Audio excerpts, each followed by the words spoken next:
atë që unë sapo thash, pra nga raporti i miratuar në Bruksel, i hartuar nga ekspertët e Komisionit Evropian, a jemi përballë Arcerida një shteti modern që negocion me Bashkimin Evropian apo një administratë tashmë të friksuar që funksionon me terror psikologjik, do ta quaja unë, edhe me urdhra force?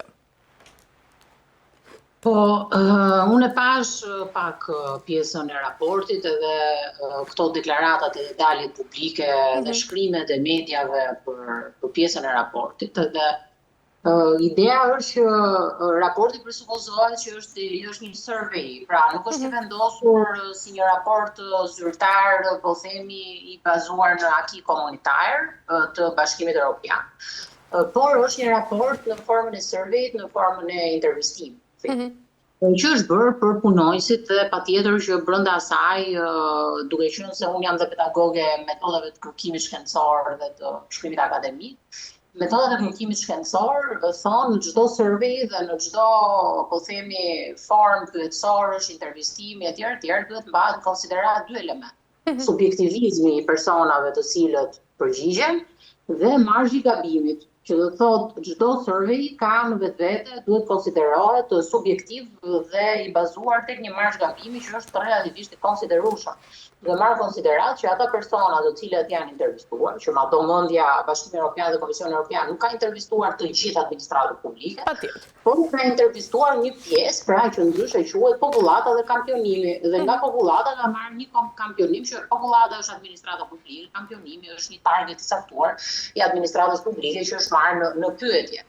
Kështu që në këtë pikë do thoja që ka marzhin e vet të gabimit, është për të marrë deri diku në konsiderat, duke qenë se dhe mënyra se si është po themi përdorur nga media, apo nxjerrë nga media të jep përshtypjen që kemi të bëjmë me një situatë terrorizmi, me një situatë terrorizimi, me një situatë të tmerrshme në administratë publike, ku nuk respektohen të drejtat e punonjësve, ku ata janë të detyruar të bëjnë gjërat pa u dëgjuar mendimi dhe e drejta e tyre për këtë gjë.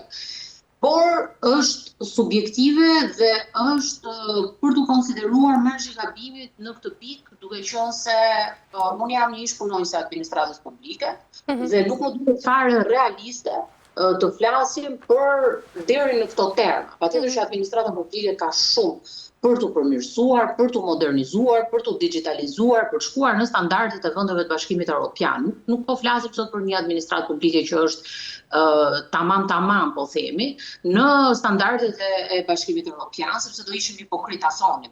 Por duhet thënë që reforma në administratën publike ka sjell element shumë pozitiv, ka bërë të mundur që sot të ketë një lloj forme konkurenciale në departamentin e administratës publike për të marrë statusin e punësit civil, që do thotë dhe individ që nuk janë të lidhur drejt për drejti me administratën publike kanë mundësinë sot punësojnë në administratë publike. Kemi një program punësimi që jo më larg se sa këto 2 ditë, domethënë është lançuar edhe nga qeveria rishmësi, duke qenë se ka 10 vite që ka proceduar një po themi program punësimi studentëve ekselent, të cilët kanë sjellë një frymë të re, kanë aplikuar një standard të ri, ku ndër këto studentë kanë qenë dhe unë studentë e ekselencës që hyra nëpërmjet programit punësimit dhe ne jemi përpjekur të fusim një frymë të re në administratë. Ajo çfarë ndodh në administratën publike ka një problematikë që unë dua ta theksoj, është përplasja mes sëres dhe të vjetrit. Që do thotë ata që janë individ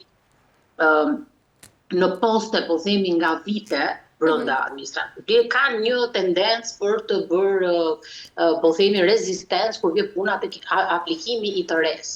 Dhe elementi i dytë që duhet përmirësuar dhe vlen të theksohet është fakti që hierarkia duhet zhburokratizuar pak, që do thotë që, po themi, të mos ketë presion siç thotë dhe Volteri në analizën e vet për zhburokratizimin, që do thotë një farë mënyrë duhet që të këto hallkat mos ushtrojnë presion të vazhdueshëm dhe duke ushtruar presion, po themi në mënyrë direkte si rrjedhoje punës goxha intensive me pjesën e deadline-eve, mos ushtrojnë presion shumë të madh ndoshta edhe psikologjik mbi punonësit që ata ta perceptojnë këtë si terror, pra. Domethënë, mos i bëhet puna gati e pamundur.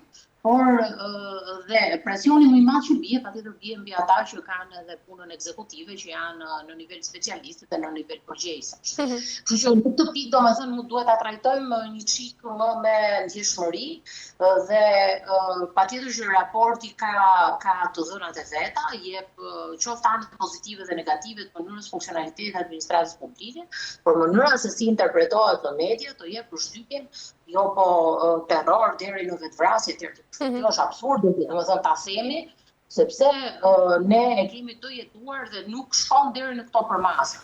Por patjetër ka vend për përmirësim, qoftë në kuadër transparencës, të efikasitetit, të produktivitetit, të mënyrës se si funksionon, të ndosë për të dhënë dhe pak hapësirë për frymarrje vetë administratës dhe edhe nga rekomandimet e ekspertëve të huaj, të paktën në kohën kur kam qenë pjesë e administratës, kanë qenë ekspertët e Bashkimit Evropian, të cilët thonin që është mirë të zhburokratizohet pak administrata shqiptare, që do thotë nuk ka pse të ketë kaq shumë hallka. Flasim për ministër, për sekretar përgjithshëm, për shef kabineti, flasim për drejtor përgjithshëm, flasim për drejtor, për përgjegjës të sektorit dhe pastaj për specialistin. Specialistit këtu, pra, kjo që interpretohet, pra, si mund të interpretohet raporti, është që specialisti nuk ka shumë frymarrje, sepse i shtrohet presioni vazhdueshëm nga gjithë hallkat. Dhe ajo që duhet Komisioni Evropian thotë është zhburokratizojeni administratën publike. Jo të na dalin edhe të na thonë që këtu ka regjim terrori, se s'është kjo. Ideja është që ne e dimë që në çdo vend pune presioni më i madh bie mbi ata që bëjnë punën. Praktikisht punën më të madhe. Kështu që le të themi që edhe administrata publike, po dhe sistemi privat, dhe duhet të funksionojë në bazën e eliminimit të hallkave të panevojshme në mënyrë të tillë që në një farë mënyrë punonjësit të ketë frymarrje, punonjësit të ketë orare, për shembull të shkurtohet pak orari i administratës publike, sepse efikasiteti i punës nuk është nga ora 8:30 deri në 4:30. Jepet liri që ata të bëjnë edhe të kenë mundësi për shembull të bëjnë edhe punën e tyre part-time, të ketë ndryshime, reformimi për lehtësim të punës së grave në administratën publike, që mbajtë barrën e familjes etj. Të lejohet një orar pushimi, po për shembull punonjësit e administratës kenë mundësi, sepse çështja e orareve është bërë një stres dhe një tmerr i paparë për ata. Pra, të kemi reform për ta facilituar punën, por në fund të ditës, puna e administratës publike, dhe po ta them si një person që e ka jetuar, nuk është për të gjithë. Dhe këtu të jemi të qartë. Pra, presioni punës është i lartë, ajo po themi ngarkesa dhe hapësira për shembull e volumit të punës është shumë e madhe, oraret janë të zgjatura dhe puna kërkon nganjëherë edhe punë jashtë orarit zyrtar.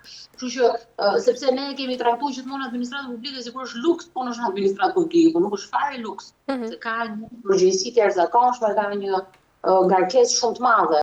Dhe kjo, pra ky raportim në surveji i punonjësve që janë marrë si kampionim dhe ka qoftë subjektivizëm dhe marrë zgabimi brenda në rrethana dhe vështirësitë e punës nganjëherë edhe duke marrë konsiderat që janë pak punonjës që bëjnë shumë punë. Më kupton? Atëherë patjetër që do kemi një raport të tillë, por jo se administrata publike nuk ka efikasitet. Apo nuk ka patur element për të vlerësuar në atë që është bërë mirë në administratë publike. Dhe duhet thënë se përpara afërsisht 10 vitesh, nuk mund të merrej në konsiderat fare ajo që po ndodh sot në administratë publike, që t'i jepej shanse të rinjve të futeshin etj. Por unë mendoj që duhen ligje, duhet ndryshuar dispozitat ligjore, duhet bërë reformë e re administrative, pra administratës publike, dhe përveç pra reformës që flasim sot administrative territoriale dhe reformës sjedhore, duhet ketë një administratë publike